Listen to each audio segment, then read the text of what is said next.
versus Lucille Slater.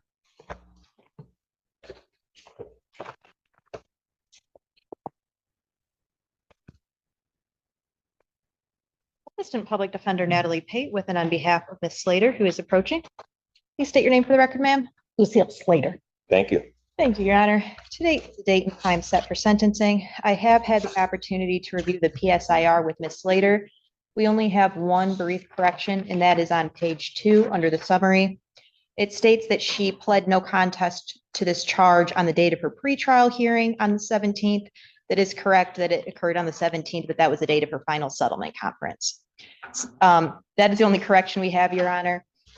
And as to the recommendation, I do believe it to be fair recommendation, and I would ultimately ask the court to adopt it. Ms. Slater presents to the court, she's 76 years old with no prior convictions of any kind. This is quite literally her first rodeo in this situation. She has, throughout my representation of her, taken this matter very seriously and has, to me, shown a lot of remorse for her actions on that day.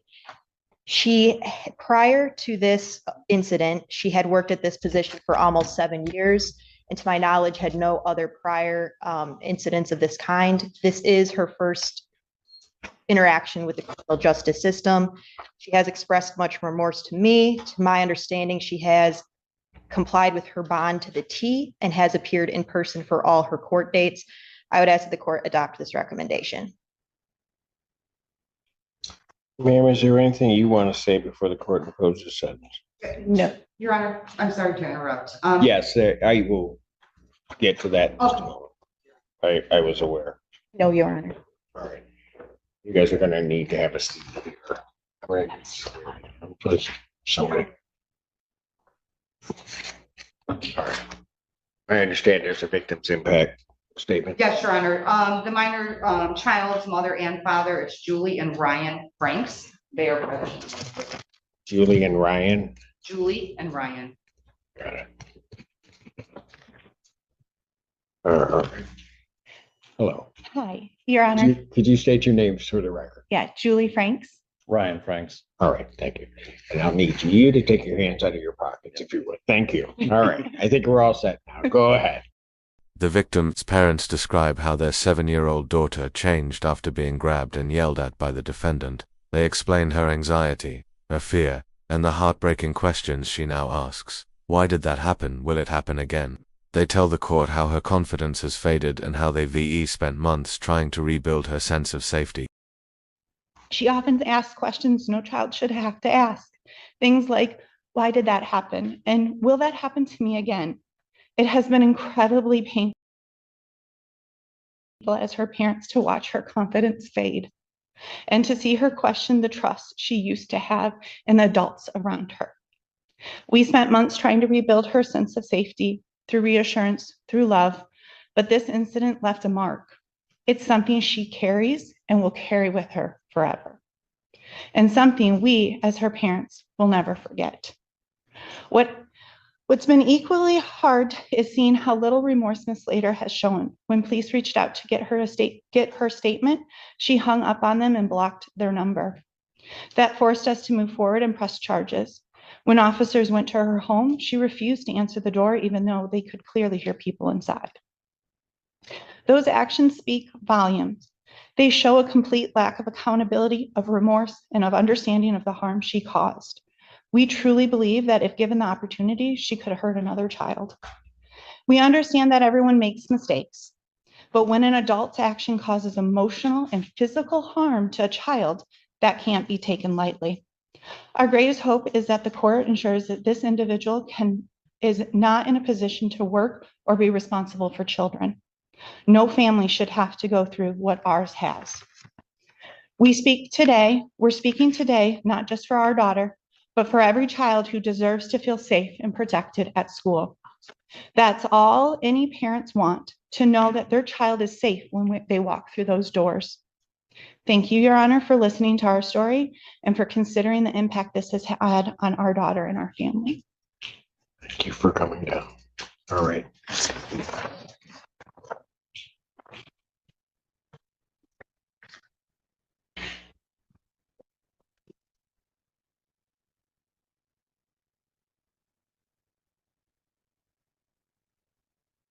All right. Is there anything she wants to say now? Just very briefly, Your Honor, I do want to mention Ms. Slater has taken accountability and has expressed remorse in this matter. Of course, to me, and of course, by entering a plea in this case. She takes accountability for what actions did occur, and she is remorseful. I can say that through my many discussions with Ms. Slater, and she does take accountability for what did occur. And I do believe she is remorseful, and her choice not to give a voluntary statement to the police, I believe, was based on the advice she had received through counsel and other means. That being said, she is remorseful for her actions and has taken accountability. Anything you want to say? No, Your Honor. Okay. So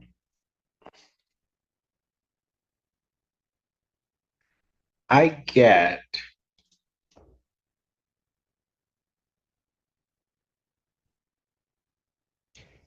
the notion that prior to anything happening, and I can understand why it might confuse the Franks, or they're not appreciating that she may have been told by she was a union employee or through lawyers not to say anything, not to have contact. So I get that, and that might be,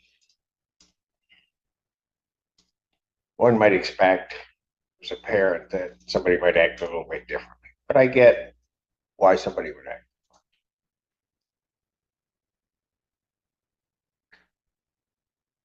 I am, however, a bit concerned that as we get here today,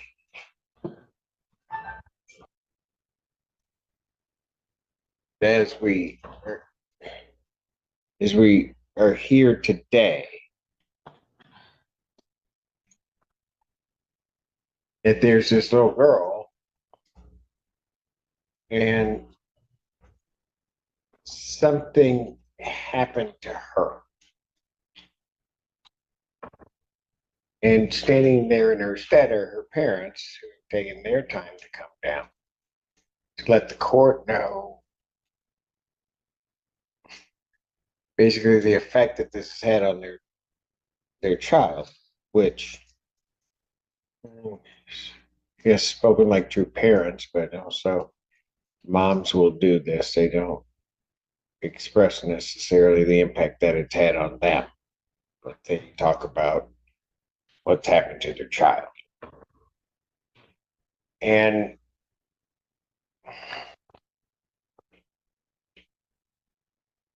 I did something different because I was told prior to this hearing and in reading the report that there wasn't a sense of remorse for what had happened. Even if done accidental, even if done out of a misapplied sense of how to have this child saved.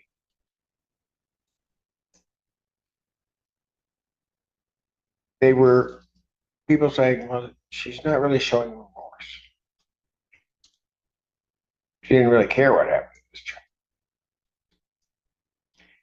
And where I did something different, because my staff here knows how I typically will handle these situations when I have impact statements. You would have sat down. They would have spoken to me, and then you would come back up. But I would not have addressed you prior to Frank speaking. Do it that way pretty much every time. I did it differently for a reason today.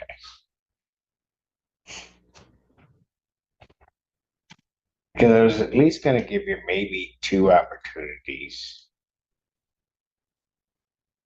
to look that little girl's parents in the eyes. And whether or not you meant to do what you did, just to tell them you're sorry. The judge reveals he gave the defendant 2 opportunities to apologize to the child's parents, yet she said nothing. He describes how she stood silent even after hearing the mother speak. He questions how anyone could do that, and notes how that silence changes his entire perspective of what happened that day. I don't know how you do that.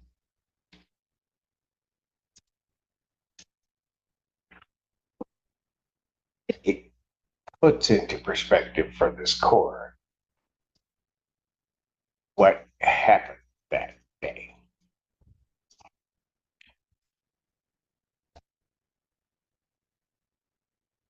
Because I sat there and I thought to myself, well, here's somebody who works for the school. Things can get out of control. They can do this, but you know, it's just like I told the person before you. I'm not sure that you've got a right, except for the purpose for safety reasons or other necessary reasons, to put your hands on somebody else's child. You can't do it.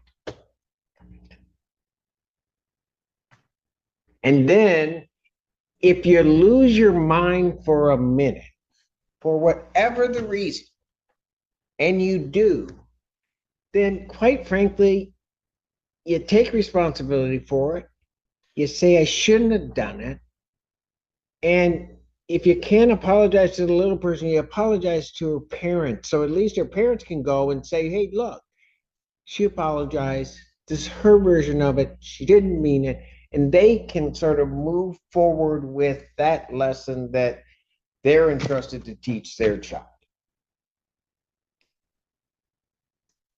But you can't even do that.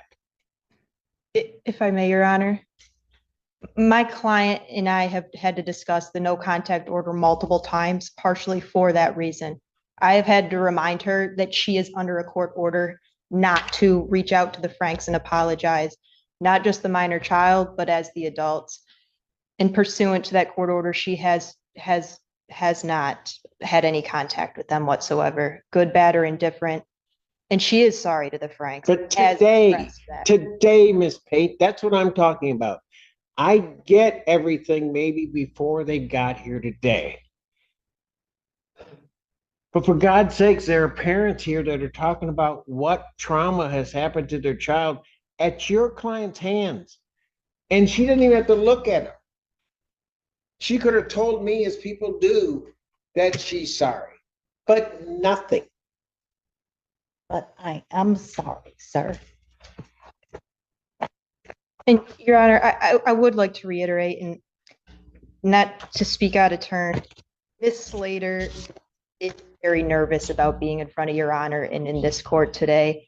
And I do reiterate that she is 76 years old and this is her first time coming to court, to my knowledge, for anything, but I know for a fact for something like this. She has expressed her remorse to me multiple times. I've had to remind her of the no contact order for that purpose. And I do understand what the court is saying and her not saying anything today. However, I can represent to the court that she has expressed remorse to me about this incident.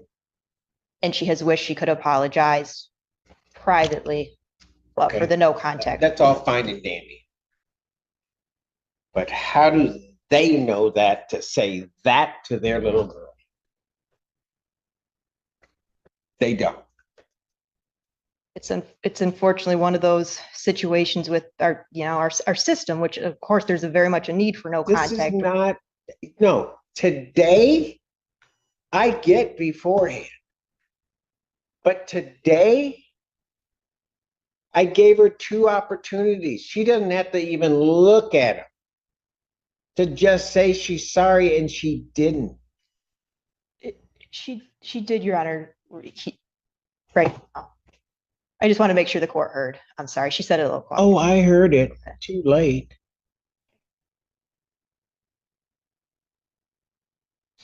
Is that said, because at this point, I don't know if that's said because she's really sorry and remorseful about what's happened to this little girl, or if she's only saying that because I pointed out that she didn't.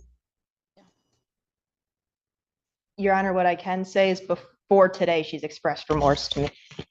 And as Your Honor knows, I do represent a lot of clients, and quite candidly, there are a lot of clients who don't. And unfortunately, I don't have the opportunity to say that about them. But in Ms. Slater's case, I can say that. We've had several meetings outside of court as well, in person in my office, both to discuss this case. And quite candidly, since the beginning, Ms. Slater has both been apologetic, but also wanted to take accountability. I believe one of her words to me, our in-person meeting when we were reviewing the footage of the incident in my office was, I believe I deserve some sort of punishment, and I want to be sorry and move this behind me, and I know I can't reach out to the parents. And of course, at that time, I reiterated, no, absolutely not. Do not reach out to the parents. You're under the no contact order.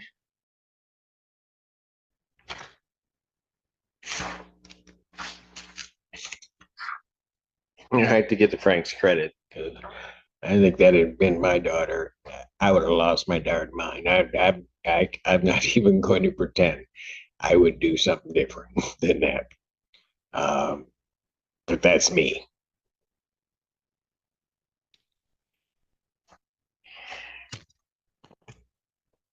It's the sentence of the court.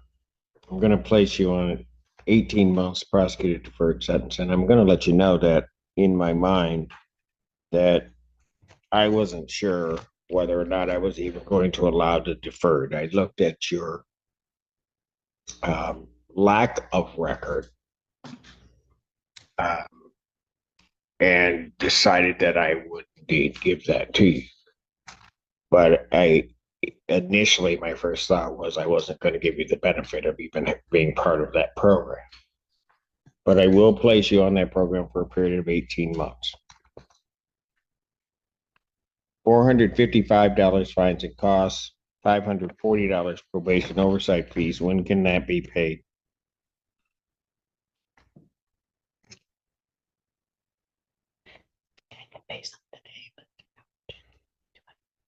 Your Honor, my client says she can pay $200 today and is asking for a payment plan as to the rest. How much can she pay per month? Well, no, I'm going to make it $200. She's to pay by